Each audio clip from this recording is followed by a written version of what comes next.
Bonjour tout le monde. Donc voilà, moi je suis heureuse de pouvoir modérer ce panel sur quel avenir pour le journalisme francophone en Afrique et en Méditerranée. Je sais que c'est une grande histoire, le journalisme francophone, parce qu'il est en train de souffrir là, partout dans le monde. Parce que c'est la langue française qui est en train de se rétrécir devant l'anglais et devant d'autres langues. Nous sommes les résistants, moi, je dirais. Mais quand même, ça résiste parce qu'il y a quand même un public, parce qu'il y a une belle langue dans laquelle on s'exprime, parce que aussi il y a des journalistes qui croient à ce métier et qui croient en cette langue et qui veulent la perpétuer. Donc, j'ai l'honneur aujourd'hui d'avoir avec moi 4 panélistes de valeur. Hein. Alors, je commencerai par, à ma gauche, alors, par Madame Hanen Harath. Elle est rédactrice en chef et présentatrice de la télévision 2Z, une télévision publique. Voilà, très bien. Après, on a le seul homme du panel qui est Monsieur Anthony Samrani, qui est co-rédacteur en chef de l'Orient du Jour. Bienvenue. Et Madame Dalia Shams, journaliste et chroniqueuse spécialiste des sujets culture, médias et société à Ahram Hebdo, qui est le seul journaliste francophone en Égypte, je crois. Mais c'est le plus connu quand même, Ahram Hebdo. Ouais. Et Madame Myria Diouli, on dit. Voilà, journaliste et présentatrice à Gabon TV, qui est une télévision privée ou publique? Par public. Très bien. Donc, moi-même, je suis présidente de l'Union de la presse francophone section Tunisie. Donc, on est tous et toutes des journalistes francophones. Donc, les résistants, voilà. Les derniers résistants. Donc, je voudrais commencer quand même par une question un peu plus large.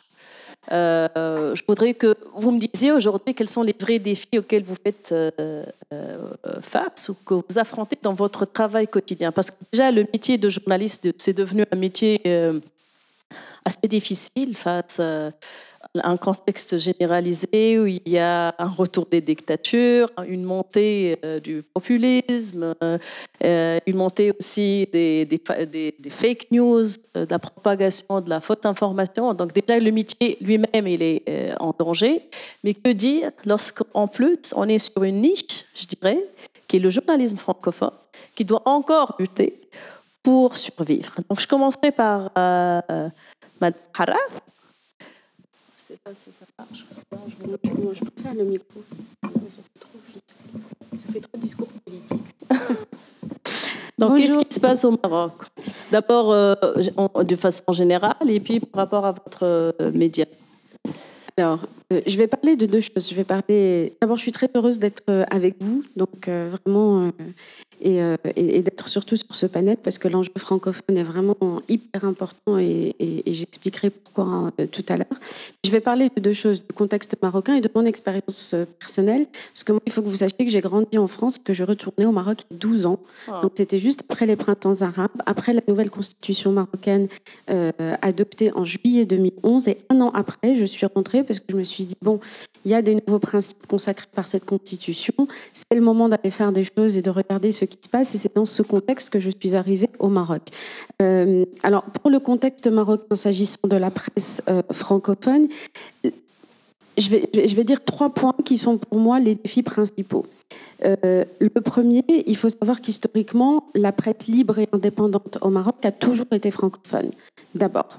Les premiers journaux francophones, bien sûr, sont apparus au moment du protectorat.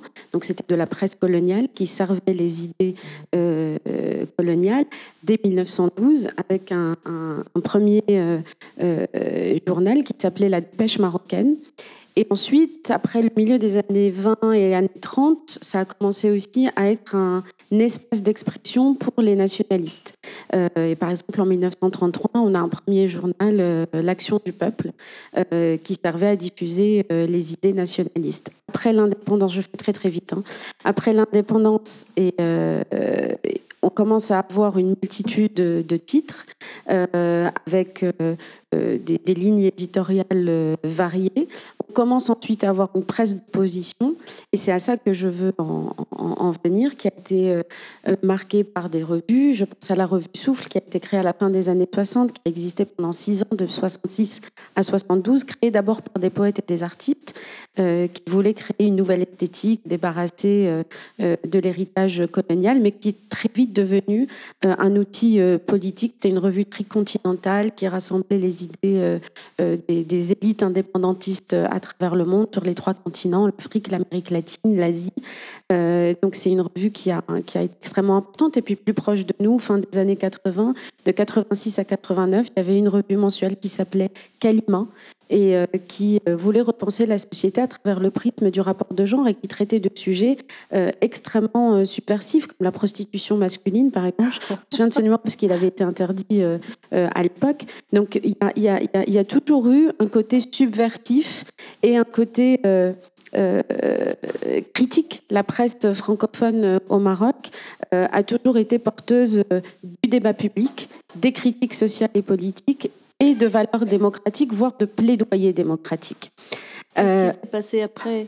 Qu'est-ce qui s'est passé ? Alors, il y a eu une grande ouverture à la fin des années 90 et au début des années 2000, qui était concomitante de la volonté de Hassan II de faire une sorte de réconciliation politique à la fin de son règne. C'est ce qu'on appelait la période de l'alternance politique. Il a rappelé d'anciens opposants qui étaient notamment exilés en France, Abderrahmane Yousfi notamment, qui est rentré, qui a formé un gouvernement qu'on appelait le gouvernement de l'alternance. Et ça a été, moi j'ai envie de l'appeler, le nouvel âge d'or de cette presse francophone, parce qu'elle a réinvesti cette fonction-là de critique. On a eu l'émergence de plein de médias à l'époque, je pense aux Reporters tel quel, mais avant au journal hebdo. On a quelques journalistes présents. Hicham Hudayfa connaît très bien cette période, et c'était des journaux qui faisaient des vraies enquêtes indépendantes sur le système politique, sur les collusions entre pouvoir politique et pouvoir économique, qui se faisaient les vecteurs en fait aussi des revendications populaires et des inégalités sociales. Donc c'est des journaux qui ont vraiment marqué ce renouveau et cette position de la presse francophone au Maroc comme fer de lance de la critique politique. Et puis sont arrivés les attentats de 2003. 16 mai 2003.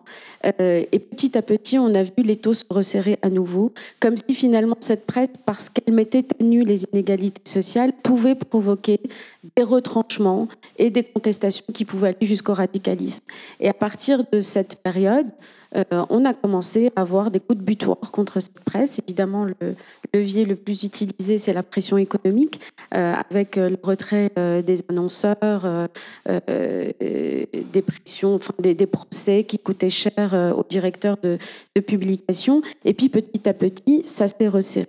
Donc aujourd'hui, pour moi, un des premiers défis, c'est qu'on a une diversité de titres. On a encore des titres, on a 4 ou 5 quotidiens francophones. Il y a le Matin du Sahara qui a été un des organes de presse nationaux et gouvernementaux après l'indépendance. D'ailleurs, c'était un ancien, c'était créé sous le protectorat, ça s'appelait Le Petit Marocain et c'est devenu le Matin du Sahara. Il y a l'Économiste, mais finalement, d'abord, les tirages ont beaucoup baissé. Et puis, en fait, la ligne éditoriale est assez consensuelle. Parce que la plupart des titres de presse aujourd'hui sont dépendants de grands groupes économiques, voire d'hommes d'affaires et d'hommes politiques. Et donc, ça crée une pression économique constante qui impacte évidemment l'éditorial. Donc, même si on a une diversité de titres qui existe encore, il y a la diversité dans la proposition, dans l'offre, mais il y a un relatif consensus dans ce qui est dit. Et puis, ce qui rend encore plus dépendant du facteur économique, c'est qu'il y a eu la mutation vers le numérique, et ça, le Maroc n'a pas été exempt de cette mutation, mais qui coûte cher parce qu'il faut des moyens. Et du coup, ça rend encore plus dépendant des sponsors, des partenariats, et ça implique évidemment moins de liberté éditoriale. Ça, c'est pour le premier point. Le deuxième point, c'est la question de la langue. Vous l'avez soulevé, tu l'as soulevé, Hanan, le français est bien mal en point. Le Maroc n'en est pas exempt. Alors d'abord, on a eu la question de l'arabisation de l'enseignement. Comme tu nous as demandé d'être bref, je ne vais pas refaire toute l'histoire, mais après l'indépendance, le Maroc a voulu reprendre sa souveraineté culturelle et linguistique en imposant la langue arabe comme langue de l'administration, de l'enseignement, de la vie publique. Et puis après, il y a eu aussi un usage politique de cette arabisation, c'est que ça a servi à renforcer les partis conservateurs et islamistes contre la gauche. Ça a été un outil contre la gauche qui était le fief de l'opposition, notamment dans les années de plomb sous Hassan II. Donc il y a eu un usage politique de l'arabisation et on l'a senti à travers l'enseignement dans l'école publique. Aujourd'hui, on a hérité de 2 générations au moins qui, au niveau de l'usage du français, sont très, très, très en retard. Et là, je parle de mon expérience professionnelle. Depuis que je suis rentrée, j'ai eu l'occasion de pouvoir recruter des jeunes journalistes et je me rends compte que le niveau de français, même quand il est très bon à l'oral, au niveau de l'écrit, c'est une catastrophe. Les compétences rédactionnelles sont extrêmement faibles. Il y a aussi une baisse de la culture générale, de l'intérêt pour cette culture générale, et on le ressent très fortement chez cette nouvelle génération de journalistes. Donc, pour moi, le deuxième gros défi, c'est la question de la langue. Et pour moi, il est important, et c'est ce que je voulais vous dire tout à l'heure, pour moi, il est très, très important qu'on défende le français, parce que la langue est intimement liée à la façon de penser. Il y a des sujets qu'on peut traiter aujourd'hui en français qu'il serait impensable de traiter en arabe. J'ai fait des émissions de débat sur des sujets politiques lors des dernières élections, et ça m'avait beaucoup marqué. C'était en 2021. J'ai fait un débat à la télévision sur les partis politiques ont-ils encore un projet de société. Parce qu'au Maroc aussi, maintenant, on a des dirigeants qui sont très technocrates et très idéologues.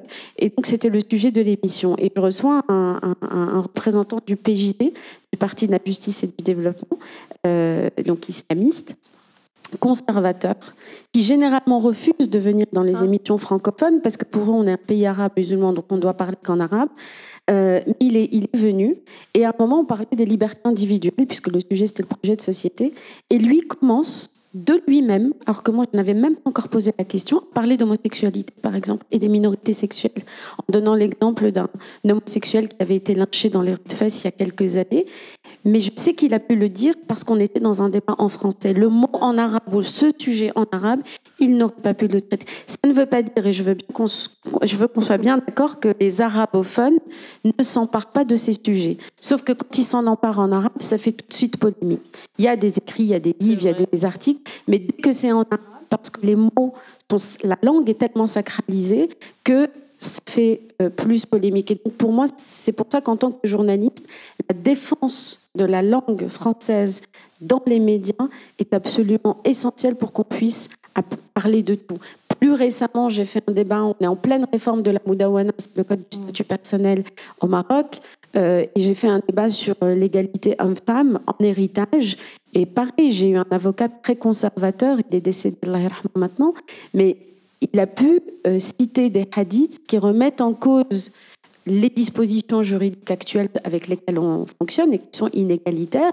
Et encore une fois, lui-même me l'a dit à la fin, il m'a dit j'ai pu le faire parce que c'était en français. J'aurais cité ce hadith en arabe pour défendre la même idée, je n'aurais peut-être pas osé.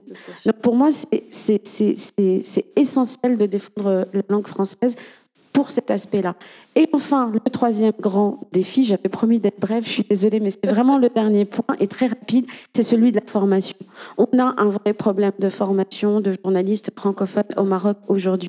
Je ne vais pas blâmer que les instituts supérieurs de formation, on a 2 grandes écoles publiques à Rabat, il y en a 2 ou 3 à Marrakech qui sont privées, 2 à Casa aussi qui sont des écoles privées, une appartient à un grand groupe de presse, les Échos, donc ils ont leur propre école de journalisme. Mais bon, je ne blâme pas que ces instituts, même si je sais que le niveau a beaucoup baissé pour y avoir enseigné. Je me suis rendu compte que le niveau des étudiants laissait vraiment à désirer. Ils héritent aussi de l'école publique. La plupart, notamment les instituts publics, héritent du système de l'école publique qui a été la matrice de plein de très grandes personnes très bien formées. On a d'éminents hommes politiques, avocats, journalistes qui sont tous sortis de l'école publique. Hicham Houdeifa, encore une fois, je suis désolée, je suis en face de moi. Donc, mais c'est fini. Et aujourd'hui, il faut qu'on rattrape ce retard. Il y a des plans de réforme de l'école publique, etc. Mais c'est un problème fondamental. Donc le premier, c'est le manque d'indépendance et le fait que la presse francophone aujourd'hui n'est plus dans son rôle historique de presse indépendante et libre. Le deuxième, c'est la question de la langue et surtout le lien entre langue et façon de penser et sujet traité. Et le troisième, c'est celui de l'information. Merci, Hanne, d'avoir été bref. D'abord, avant de passer à Anthony, je retiens 2-3 choses de ce que vous avez dit, parce qu'on a pratiquement la même réalité en Tunisie. C'est que d'abord, l'usage de la langue française, ça a toujours commencé avec la colonisation, bien sûr. C'est un legs de la colonisation, la langue française. Et c'est normal que tout le mouvement nationaliste et la presse, à l'époque, c'est à cette époque-là, se faisait en langue française, bien qu'il y avait des titres en langue arabe. Deuxième chose que je retiens de ce que vous avez dit, c'est que c'est vrai que la presse francophone, c'est toujours une presse élitiste. Élitiste, c'est pas par rapport, c'était pas une presse grand public en fait. C'est la presse qui a été d'abord les gens qui ont écrit dans la presse francophone, c'est les gens qui ont fait des études en France d'abord juste après les indépendances, qui sont revenus dans leur pays avec des idées innovatrices, qui voulaient construire un nouveau pays.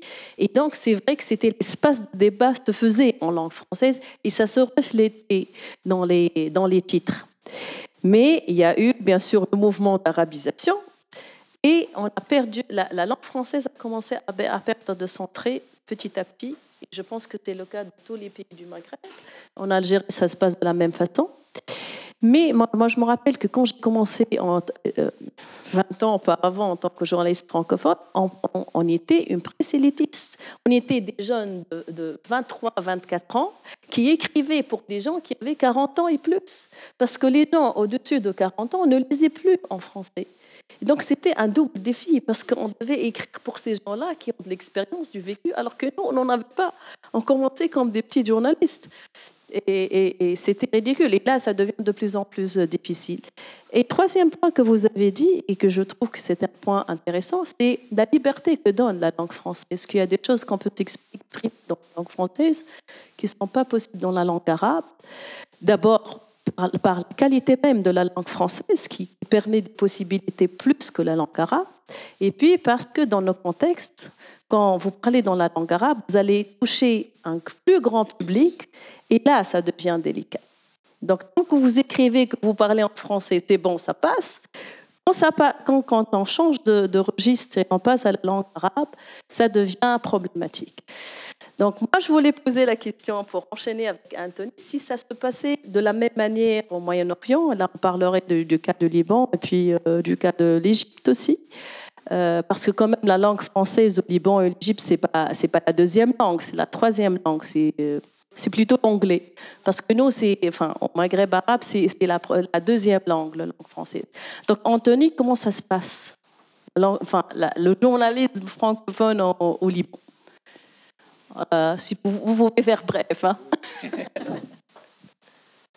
Bonjour à tous et merci, moi aussi, je suis ravi de participer à ce panel.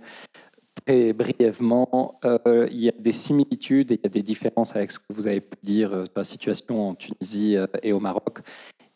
Évidemment, l'utilisation d'une langue, elle est toujours politique, il y a toujours une dimension très politique lorsqu'on utilise une langue. Je pense qu'au Liban, l'usage du français a une connotation peut-être moins politique qu'il peut l'avoir en Tunisie, au Maroc, en Algérie, tout simplement parce que l'histoire du mandat français au Liban a été, je dirais, moins douloureuse, plus brève, etc. Et jusqu'à maintenant, le fait de parler en français n'est pas perçu comme, bien sûr, c'est perçu comme élitiste, c'est perçu comme, peut-être aussi, il y a une dimension communautaire au Liban qu'il n'y a pas ailleurs, c'est perçu comme une exclusivité chrétienne, ce qui n'est pas nécessairement le cas d'ailleurs.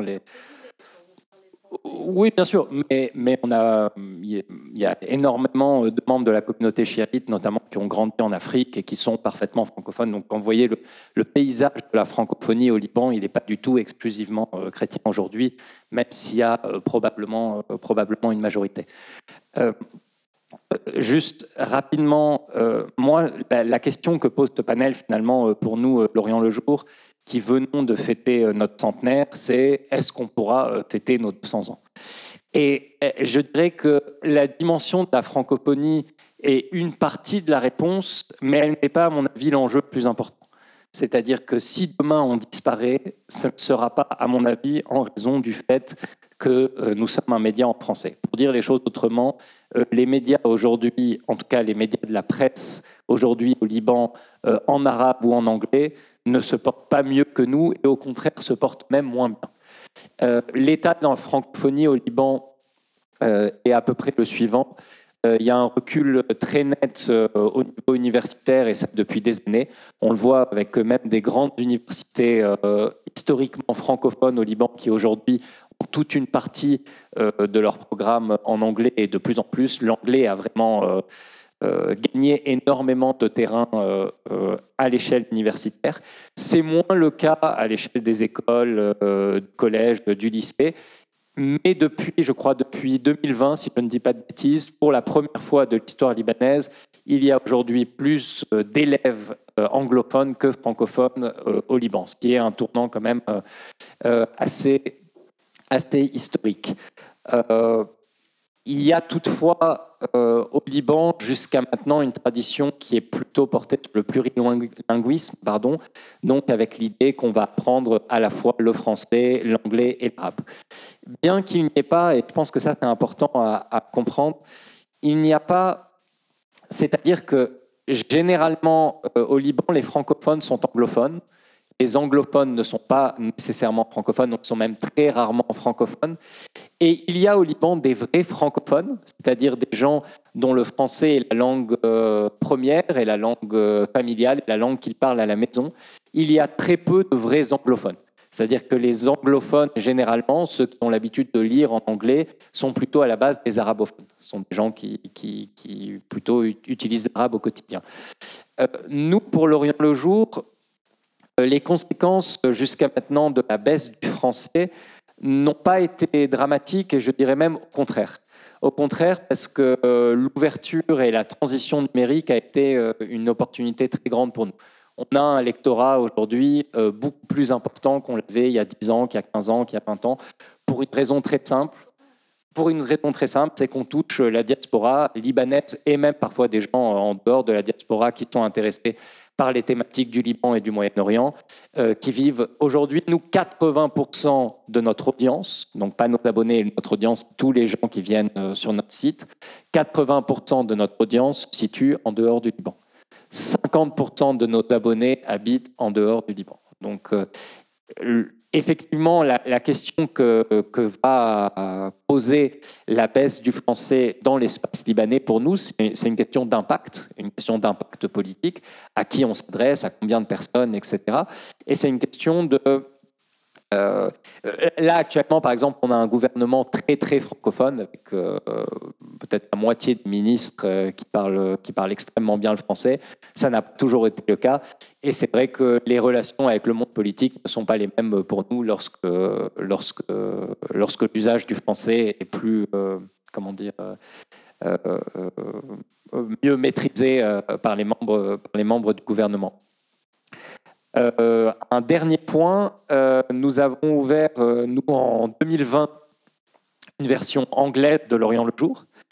Donc, l'idée, c'est que, oui, la francophonie fait partie de notre ADN. La francophonie est très importante pour nous, c'est quelque chose qui nous définit. Oui, on a une liberté en français qu'on n'aurait peut-être pas dans d'autres langues.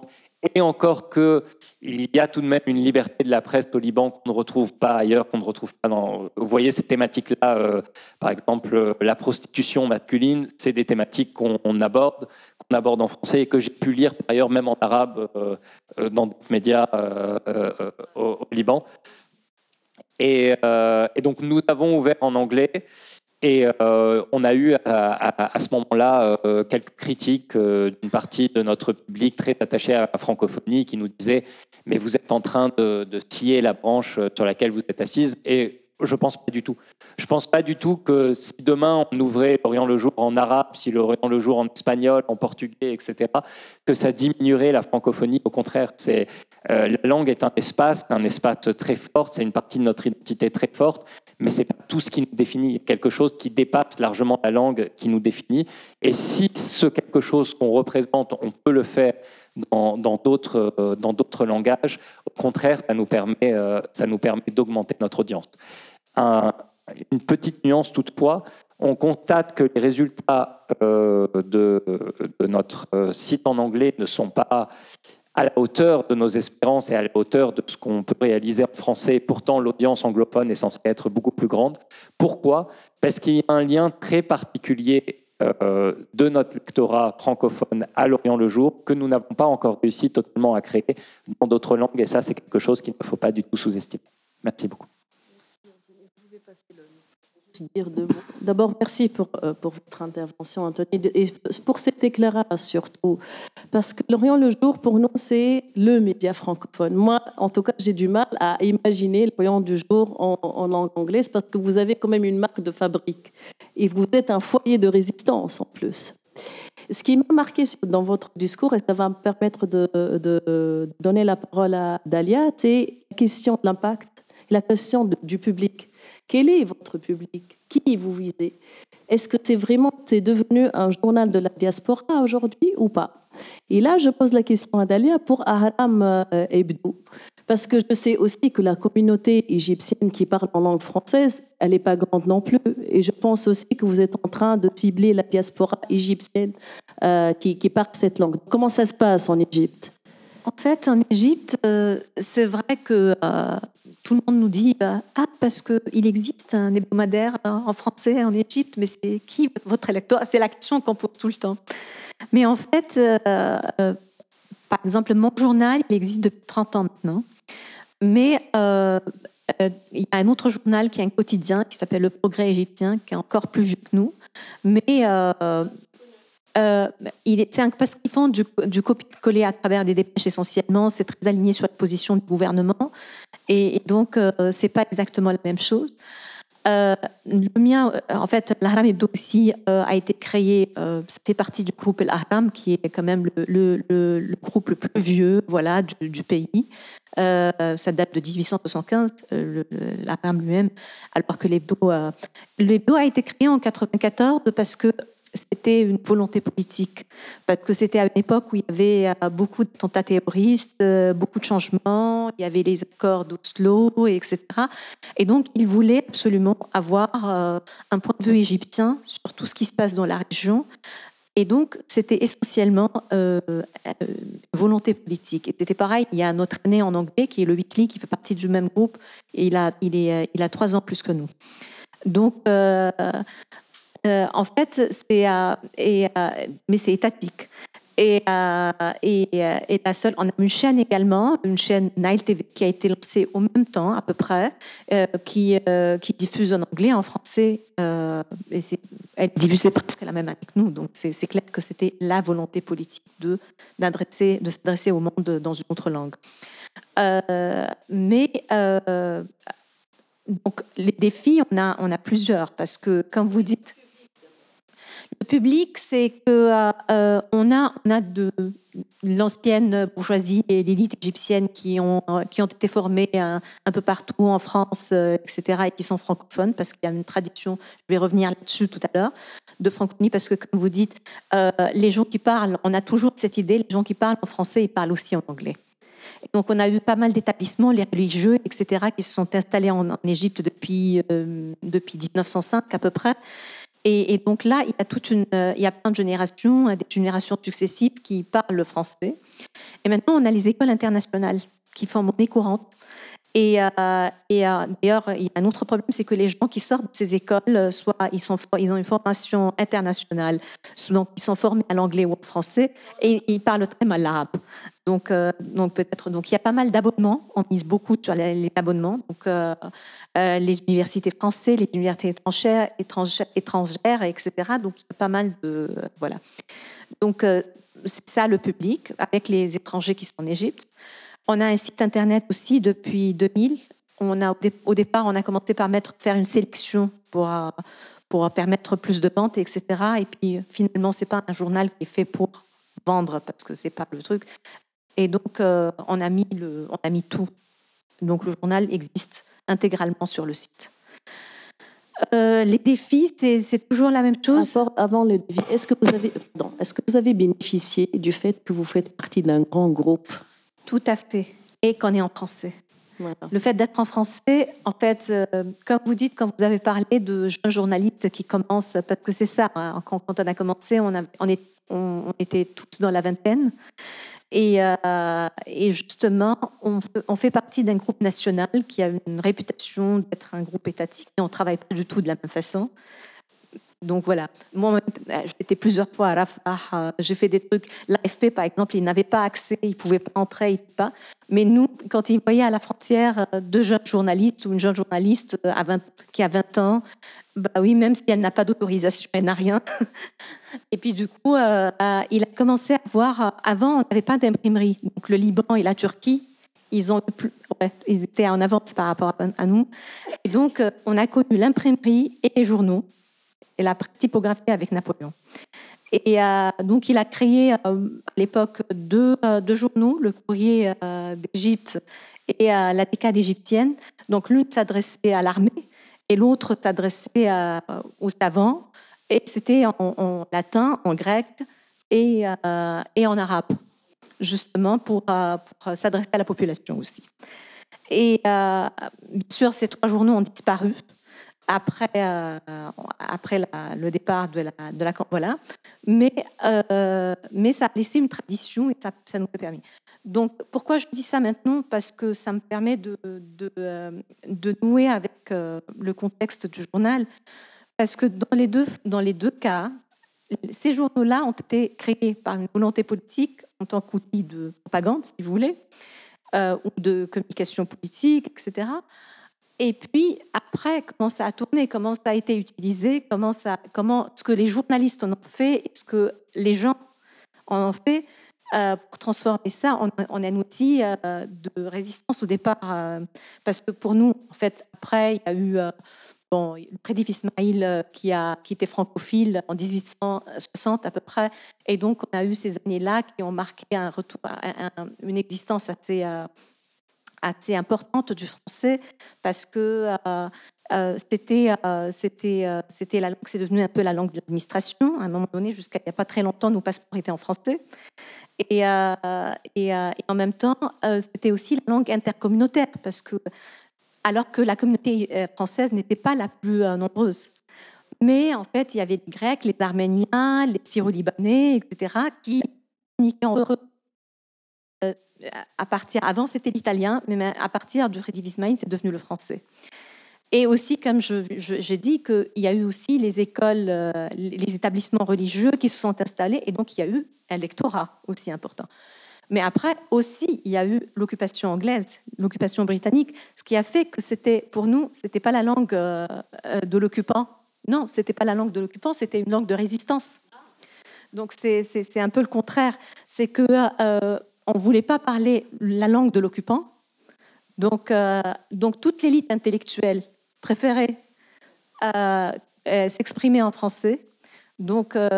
Et c'est là qu'on a commencé à avoir beaucoup de journaux en français, parce que d'abord il y a un lectorat, donc parce qu'il y a les étrangers qui avaient en fait qui étaient protégés, etc. Il avait tant de privilèges, il n'avait pas besoin d'autorisation pour lancer un journal, donc il suffisait d'une déclaration. Et il n'y avait pas de censure aussi parce qu'ils étaient aussi protégés.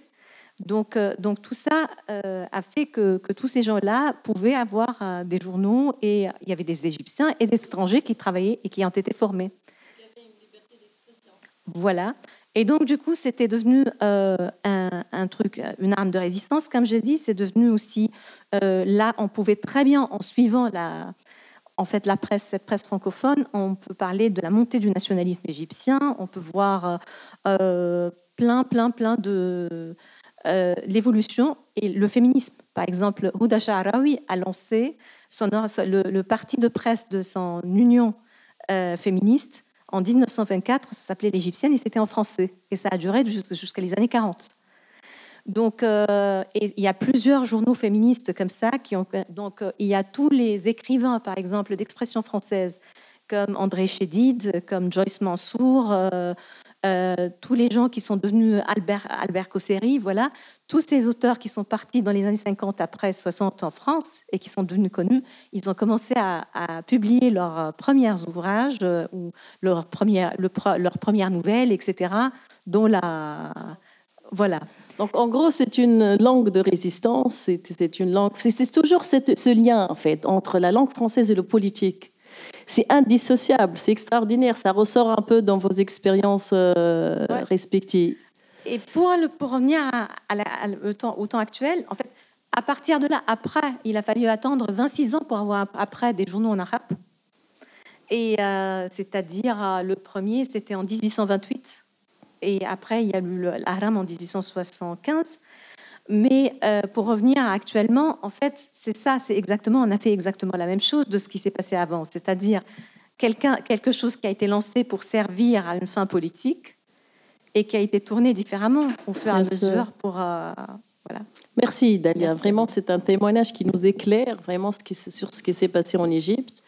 C'est différent de ce qui s'est passé à l'Afrique du Nord, au Maghreb, mais ce que je retiens quand même comme ligne directrice commune, en fait, c'est que le français, ça a toujours été utilisé comme un outil politique. C'est toujours lié à l'élite, au combat de l'époque, mais que quand même, sa fonction, le journalisme francophone, change à partir du changement du contexte, en fait.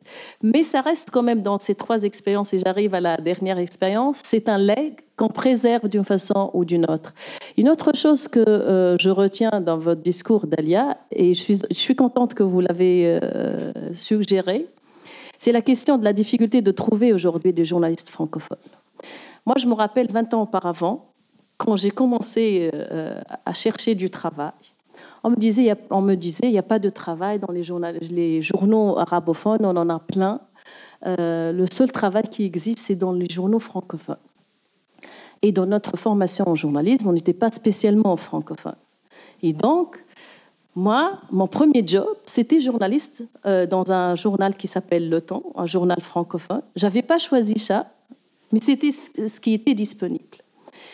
Et heureusement quand même que j'ai pu m'adapter. Mais après, la réalité ne s'est pas améliorée, puisque toujours il y a une demande auprès des journaux francophones, mais il y a moins de journalistes francophones qui sont disponibles sur le marché, parce que la formation en journalisme, elle est en arabe exclusivement, parce que la langue française est en train de se perdre. Et aujourd'hui, ceux qui sont en train de travailler dans les journaux francophones, c'est essentiellement des gens qui ont fait français et langue française, ou qui viennent de spécialités économiques, où déjà la langue d'étude, elle est le français. Et ça, c'est problématique. Donc, vous l'avez soulevé. Moi, je voudrais... Vous voulez dire quelque chose? Oui, une petite chose, c'est que aussi, au bout d'un certain temps, on a commencé, il y a pas mal d'entre nous, et c'est pareil pour le weekly en anglais, on a commencé à travailler en arabe. Et là, c'est qu'il y a eu un autre impact, c'est que cette manière de travailler à la française, etc., donc on a essayé de la transmettre à d'autres gens qui travaillent en arabe. Et là, c'est quand même pour les enquêtes et le reportage particulièrement, je pense qu'on a eu un impact en travaillant dans la presse arabophone, c'est de pouvoir changer un peu ce que c'était. Voilà. Très bien. Myria, alors, qu'est-ce qui se passe dans l'Afrique francophone? Est-ce que vous avez les mêmes problèmes? Est-ce que vous avez du mal à recruter des journalistes qui travaillent, qui parlent, qui écrivent en langue française? Est-ce que le public est le même ou il a changé au fil des ans? Alors, bonjour tout le monde. La question de la francophonie au Gabon particulièrement ne se pose pas. Notre public, il est principalement francophone et donc nous traitons des sujets, nous parlons principalement en français. Donc la question chez nous, ça ne se pose pas. Par contre, je vais revenir sur les défis, si vous me permettez. Alors, il est bien de le souligner, je suis journaliste présentatrice, primée à Douala au Cameroun, meilleure journaliste présentatrice du Gabon en 2023, et je détiens encore le titre en 2025. Pourquoi je le souligne? Parce que sur le panel, on a dit tout à l'heure que les jeunes journalistes ont une difficulté justement à s'adapter, ou très souvent, ils ne sont pas très bien formés. Alors, chez nous, au Gabon, les jeunes journalistes ont aussi cette difficulté-là. Seulement, il faut dire qu'être jeune journaliste, appartenir à une rédaction et s'imposer est un réel défi. Positif peut-être, mais c'est un énorme défi. Un défi que moi, pour ma part, j'ai réussi à surmonter. Il y a un journaliste senior un jour qui, pour la petite anecdote, qui m'a salué, il m'a dit bonjour. J'ai répondu bonjour et il me dit, tu sais pourquoi je te salue? Parce que tu es désormais journaliste et tu es désormais considérée comme une journaliste. 29 ans, journaliste, salué par un senior journaliste, c'est un privilège, quand même. C'est un privilège au Gabon et peut-être même en Afrique, parce qu'il faut dire que le jeune journaliste a énormément de défis. Il faut s'imposer dans une rédaction majoritairement senior, il faut trouver sa place, il faut trouver le moyen justement de s'adapter dans ces rédactions-là. Et donc ça encore, c'est un réel défi dans notre métier. Autre chose... Est-ce que surtout quand vous êtes femme, non? Encore quand on est femme. Voilà. C'est un défi supplémentaire, justement, quand on est femme.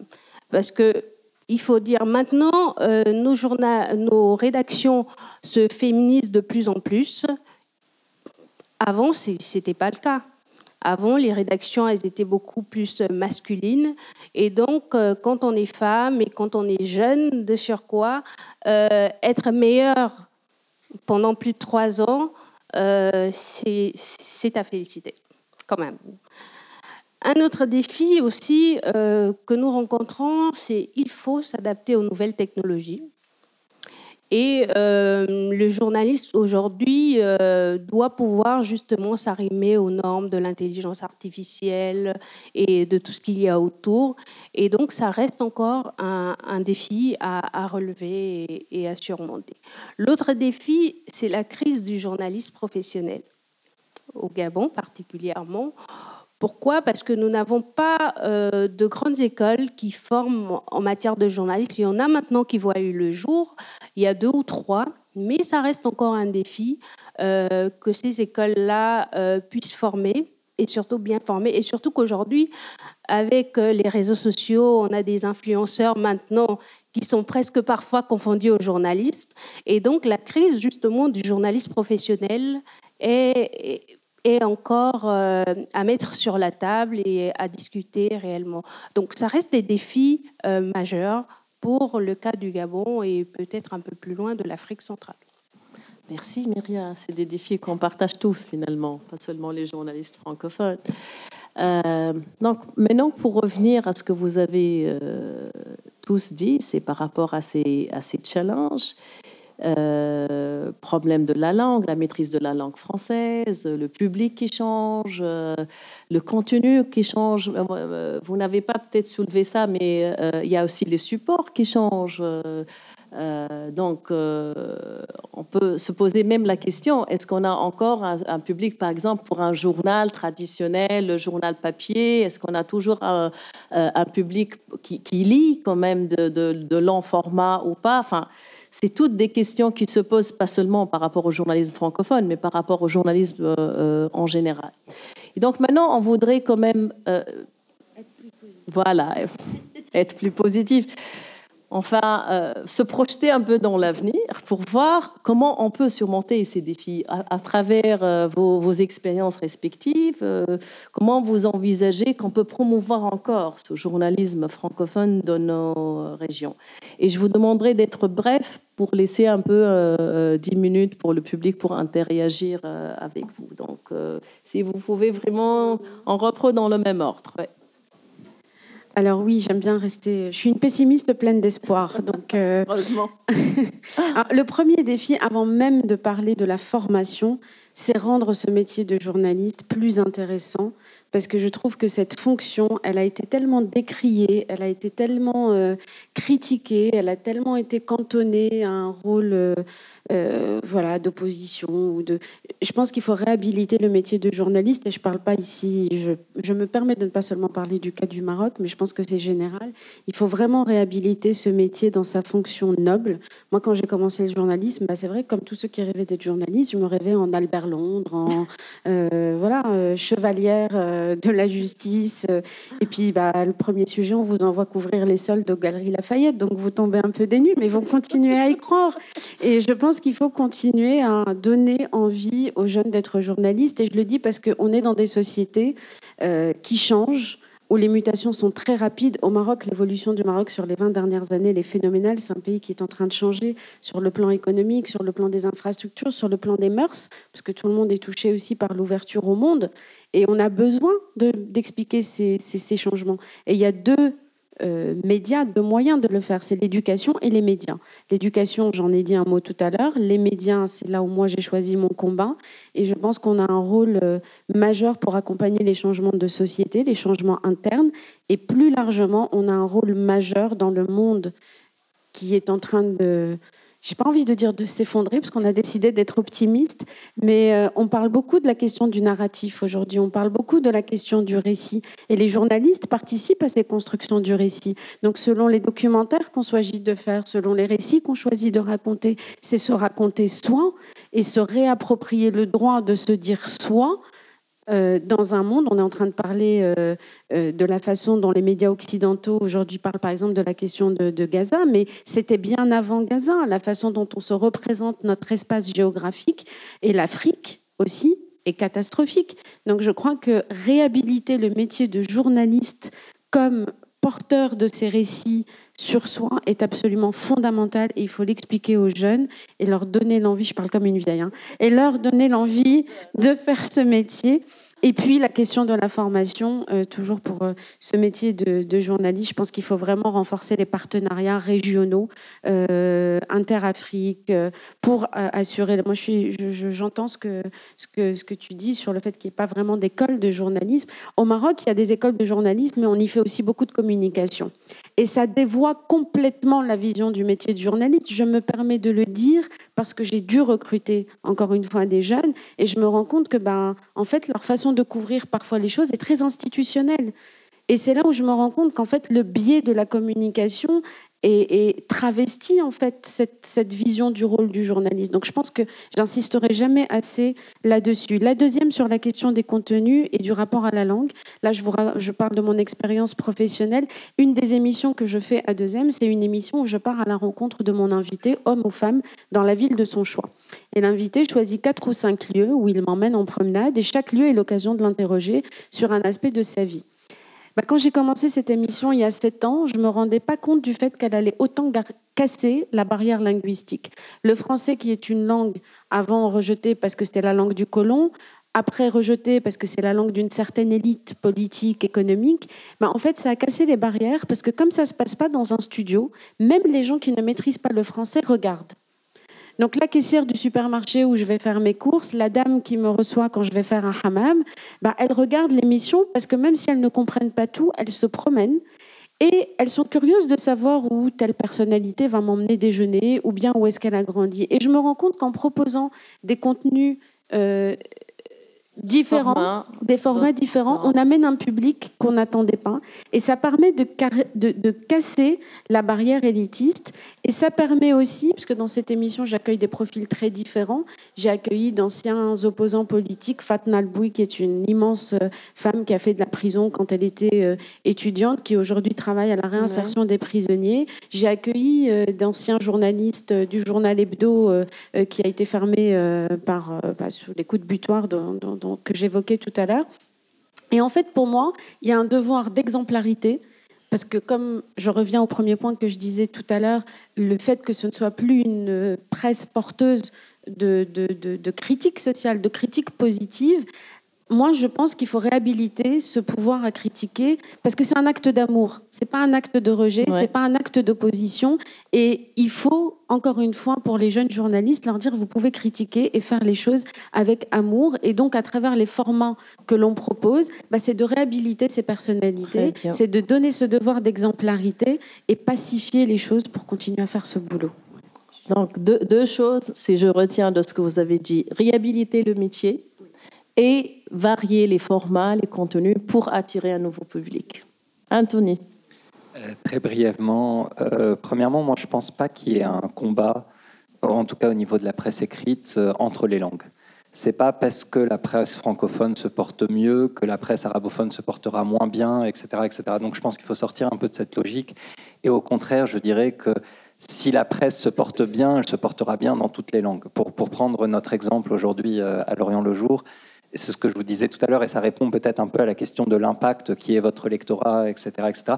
Oui, notre lectorat peut être limité, mais je vous assure que la presse arabophone, son lectorat est au moins aussi limité, voire dans la 90% des cas même beaucoup plus limité. Donc c'est juste que les gens ne lisent plus, et ne lisent plus de la qualité. C'est peut-être... Il y a deux thématiques qu'on n'a pas vraiment abordées dans ce débat et qui sont, à mon avis, capitales. La première, c'est le modèle économique. C'est quoi le modèle économique de ton média? Et dans le monde arabe, on a un gros problème, c'est qu'il n'y a pas aujourd'hui dans la presse arabe un modèle économique qui fonctionne, qui ne soit pas subventionné soit par l'État, soit par des secteurs privés, des hommes politiques, des milliardaires qui sont proches des milieux politiques, etc. Nous, on a un modèle qui commence à ressembler quelque chose, et c'est vrai que là, le français est une force, on aurait beaucoup plus de mal à l'avoir en arabe. Et la deuxième question qui est majeure, c'est l'intelligence artificielle. C'est la capacité à changer de langue. Je vous prends des exemples très concrets. Nous, on a deux journalistes qui parlent pas du tout le français, qui sont pas francophones, qui sont purement arabophones, qui écrivent en arabe, qu'on traduit par de l'intelligence artificielle en 3 secondes, qu'on va relire derrière, éditer, vérifier la version arabe, etc. Mais en tout cas, tout ça se fait maintenant très rapidement et très facilement. Donc le passage d'une langue à l'autre n'est plus du tout aussi complexe qu'elle ne pouvait l'être il y a seulement 10 ans. C'est vrai. Et voilà. Merci Anthony, parce que cette question-là, il fallait vraiment la soulever. Aujourd'hui, est-ce qu'on peut parler encore de langue dans le journalisme? En fait, oui, je trouve qu'il faut davantage miser sur le partenariat. Si on est là aujourd'hui avec beaucoup de gens qui s'occupent de presse francophone, etc. Donc, je trouve que le fait d'entrer en contact déjà et de pouvoir publier des trucs, des articles qui viennent c'est-à-dire du Liban, du Maroc, etc., ça nous permet une plus grande ouverture. Et donc d'avoir plus avec l'Afrique du Nord, en fait tout, voilà. Et donc ça va nous sortir un peu du fait, ça va nous permettre une plus grande ouverture et ça va nous permettre d'avoir des sites qui ne s'adressent pas, d'élargir un peu le lectorat. C'est pas des sites uniquement qui s'adressent aux francophones égyptiens, aux étrangers qui sont en Égypte, mais qui s'adressent à toute l'Afrique, etc. Ça, c'est un. Peut-être aussi d'avoir une diversité de langues, c'est-à-dire...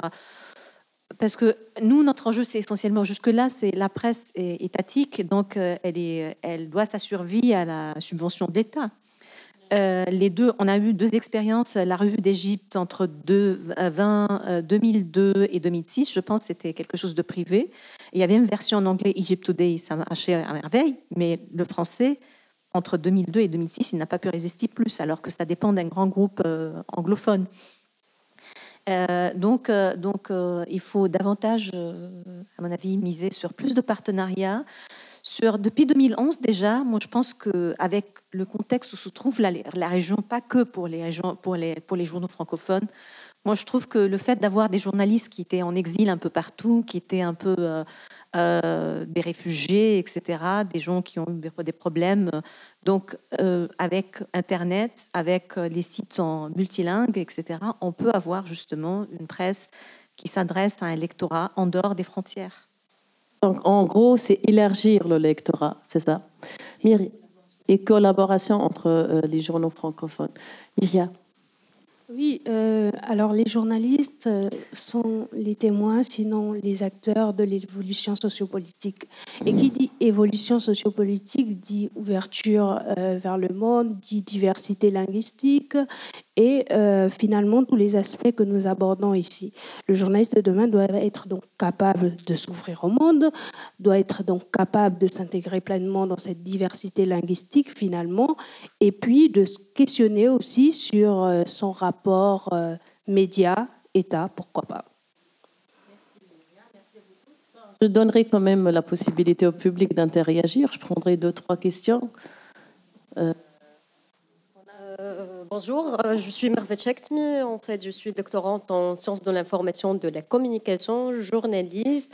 Et Madame Hanin Zbis a été ma professeure, présidente du club en fait francophone à l'Institut, de presse. Oui, c'est mon tour maintenant. En fait, j'ai rapidement 2 petites questions. Première question, lorsque vous avez mentionné les causes aujourd'hui au Maroc, Hanin, tu as mentionné qu'il n'y a pas, c'est pas facile de trouver des journalistes francophones et surtout il y a des problèmes de formation et tout.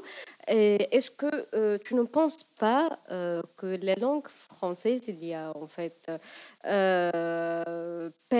a perdu sa valeur car cette génération, la génération Z, préfère en fait l'anglais. Effectivement, c'est ça.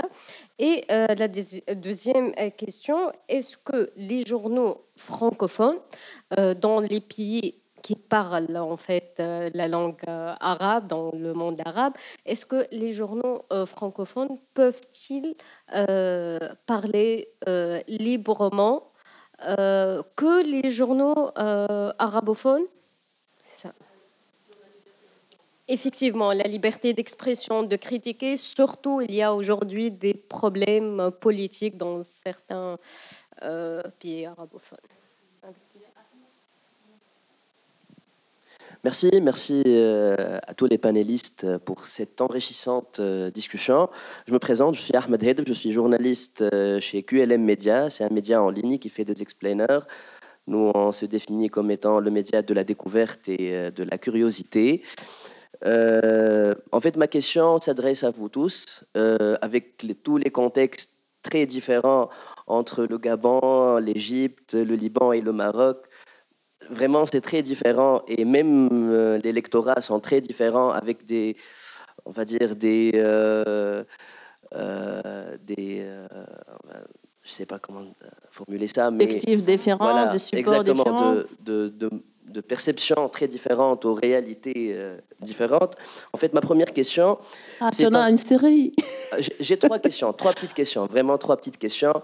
La première, c'est comment peut-on former une nouvelle génération de journalistes capables justement de s'adapter avec ces nouvelles technologies, surtout l'intelligence artificielle, en la maîtrisant pour justement ne pas tomber dans la création, on va dire entre guillemets, bête, mais en même temps adapter ces technologies pour optimiser le travail. Ça, c'est d'une part. La deuxième, c'est justement comment préserver les langues locales et bien évidemment, comment dirais-je, utiliser le français comme étant un véhicule, mais sans exclure justement les autres. Et la troisième question, quel modèle économique réalistique réellement, qu'on pourrait adopter justement pour rester d'une certaine manière indépendant et en même temps proche des réalités des gens. Merci Ahmed. Là, je ne pourrais plus donner de possibilité de poser des questions parce que là, vous avez posé toutes les questions. Donc, bon, je vais vous donner 30 secondes à chacun pour répondre avant qu'ils nous mettent à la porte. Alors, qui voudrait commencer? Il y a une première question qui t'a été adressée. Oui, très rapidement. Oui, oui, bien sûr qu'il y a une concurrence totale de l'anglais à tous les niveaux. Aujourd'hui, au Maroc, je peux tourner dans un quartier très défavorisé. Des gamins qui jouent au foot, ils vont se parler en anglais. Donc, non, l'anglais est en train de gagner indéniablement du terrain. C'était quoi l'autre question? Elle a posé la question par rapport à la liberté de... Oui, c'est ce que je disais tout à l'heure. C'était le cas avant, moins aujourd'hui. C'était le cas avant. Alors, je parle... Oui, aujourd'hui, c'est ce que je disais sur les supports de presse écrite. On a parlé de la difficulté économique à les faire vivre. On n'a pas de culture de l'abonnement. Donc, même avec la mutation sur les formats numériques, ça ne marche pas encore. Donc, ils sont très dépendants des sponsors, des partenariats et des financements de groupes privés, souvent liés aussi au milieu politique. Donc, sur ce qui est de la presse écrite ou des médias publics qui sont des médias d'État, c'est un peu plus difficile, même si on a quelques espaces de liberté.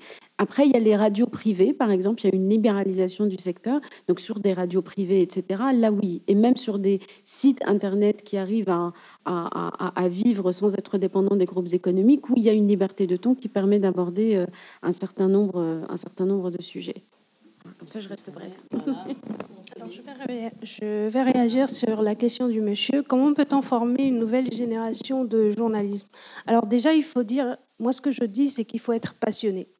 Il faut être passionné déjà de journalisme, mais aussi il faut savoir s'adapter. Si on est passionné, on sera formé, mais ce ne sera pas laborieux.